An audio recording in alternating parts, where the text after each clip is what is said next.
Rafael, Rafa, Santos stood just behind the shimmering AGT stage curtain, gripping his old acoustic guitar so tightly his knuckles turned white.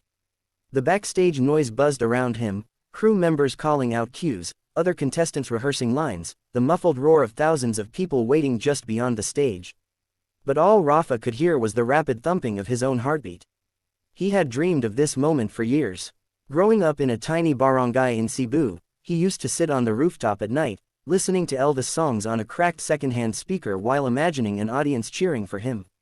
But now that he was actually here, the dream felt too big, too bright, almost too real to touch. A stagehand lifted the curtain. Rafael Santos, you're up. Rafa swallowed hard. His legs felt heavy as he stepped forward, each footfall echoing in his mind like thunder. The moment he crossed the threshold onto the massive AGT stage, the heat of the lights washed over him.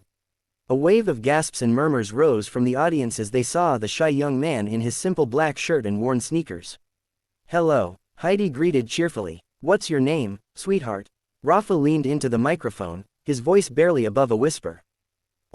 Rafa, I'm from the Philippines. Simon tilted his head, studying him with a mixture of curiosity and skepticism. And what are you going to do today? Rafa's throat tightened. I'll be singing a song. An Elvis song. The audience exchanged glances. Another Elvis act. Simon exhaled and folded his arms, clearly unsure. The tension in the room thickened. Rafa closed his eyes. For a moment, everything went silent. Then he took a deep breath, steadying his shaking hands. This was it, the moment that would change his life forever. The soft instrumental intro floated across the theater, and Rafa stood perfectly still, staring at the floor for a heartbeat. The crowd watched with mild curiosity, some expecting another Elvis impersonation, others already preparing themselves for disappointment. Even Simon's expression suggested he'd seen 100 auditions just like this. But then Rafa lifted his head. The moment his eyes opened, something in him shifted, just a flicker of calm amid the storm of nerves. He stepped slightly closer to the microphone, inhaled deeply, and released the first note of "Can't Help Falling in Love." The effect was instantaneous. A warm, velvety tone, soft but impossibly rich, filled the room. It wasn't forced, it wasn't an imitation, it was a voice that felt like it had lived 100 stories. The audience collectively froze, as if the air around them had turned to glass.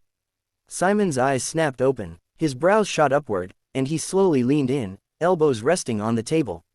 Heidi covered her mouth. Sophia whispered something to Howie, who didn't react. He was too stunned to look away. Backstage, crew members paused mid-task, some setting down equipment just to peek through the curtains. One of the camera operators mouthed, "Oh my God." Rafa continued, his voice melting into the melody, smooth and golden like vintage vinyl. His hands stopped trembling. The once terrified boy from Cebu now looked strangely at home on the massive stage, as if he had finally stepped into the world he was always meant to belong to. The audience wasn't just listening. They were spellbound. It wasn't Elvis they heard. It was Rafa, with a voice powerful enough to make time stand still. And for the first time that night, Simon Cowell looked genuinely amazed. As the song flowed into its second verse, something remarkable happened. Rafa's fear began to melt away.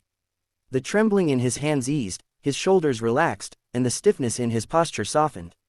It was as if each note he sang pulled him further out of his shell and closer to the artist he had always wanted to become. He opened his eyes fully now, revealing a quiet confidence that hadn't been there moments earlier. The spotlight glowed around him like a warm halo, and the crowd leaned in instinctively, drawn by an energy they couldn't quite explain. Rafa's voice grew richer, more textured, still reminiscent of Elvis, but undeniably his own. He didn't mimic the King's iconic swagger, he carried a natural rhythm in the way his body swayed ever so slightly with the music. Every gesture felt honest, unpracticed, and deeply authentic. A woman in the front row pressed a hand to her chest, tears forming as his voice wrapped around the room like a soft embrace. A couple stood up quietly, unable to stay seated under the weight of the emotion pouring from the stage. Even the normally noisy upper balcony fell silent, the audience collectively suspended in the moment. The judges were transfixed. Sophia whispered, "He's transforming right in front of us." Howie nodded, speechless. But the most telling reaction came from Simon. He shifted forward in his seat, studying Rafa with razor-sharp focus. It wasn't skepticism anymore, it was fascination, the kind he reserved only for talents he believed were truly rare. Rafa hit a higher note with unexpected power, and a ripple of surprise moved through the crowd. It was no longer the shy Filipino boy who walked onto the stage. It was a young artist awakening, and the world was witnessing it in real time.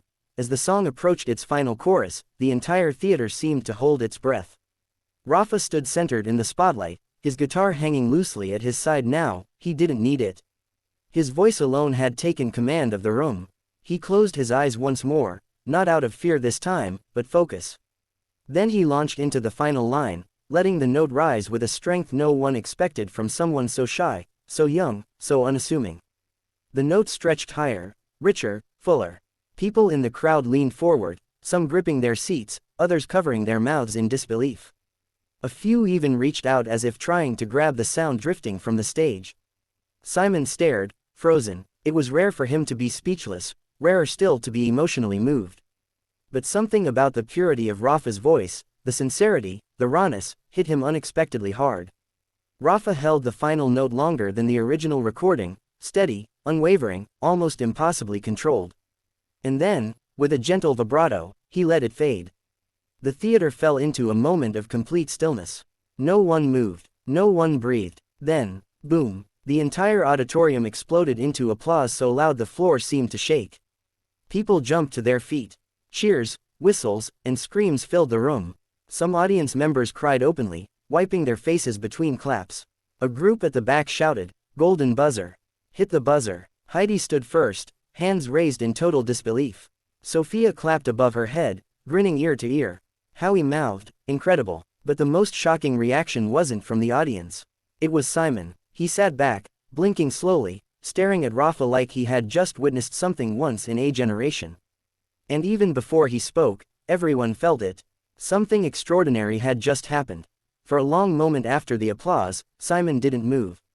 He simply stared at Rafa, really stared, as if trying to process what he had just witnessed.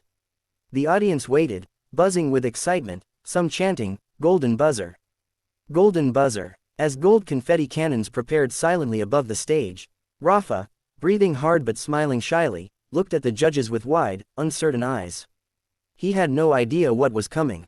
Finally, Simon stood. It was slow, deliberate, dramatic, the kind of moment fans replay for years. The crowd erupted again, screaming even louder. Rafa instinctively put a hand over his heart. Simon raised his other hand to quiet the room, but even he couldn't hide the smile tugging at the corner of his mouth. "Rafa," he said, his voice low and sincere, "I'm going to be honest with you, I didn't expect that.